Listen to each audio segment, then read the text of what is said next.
মোৰ নাম Shri Mitali Sharma, ধনৱন্তৰী distributor private লিমিটেডৰ মই ডিষ্ট্ৰিবিউটাৰ হয়। আজি প্ৰডাক্ট অৰ্ডাৰ কৰিছিলোঁ যোৱাকালিয়ে, আৰু আজি প্ৰডাক্টখিনি আহি পালহি আমাৰ ঘৰত। তাৰে এটা প্ৰডাক্ট নতুনকৈ আহিছে আমাৰ জুচ ফৰ্মত। আগতে এইটো কেপচুল ফৰ্মত আছিল, এতিয়া জুচত আহিছে। ফাইট'গৰা যিটো হয় মানে এটা ছাপ্লিমেণ্ট ইয়াৰ, আৰু এই ছাপ্লিমেণ্টটো ব্যৱহাৰ কৰি বহুত গুণাগুণ আছে, আপোনালোকে নিশ্চয় ব্যৱহাৰ কৰিব। ইয়াক কেনেকৈ ব্যৱহাৰ কৰিব লাগে মই আপোনালোকক কৈ দিওঁ।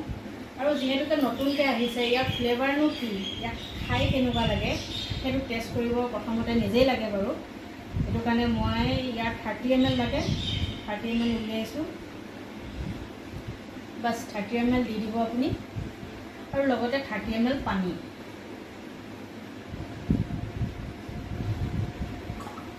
ভালকৈ মিশ্ৰণ কৰিব।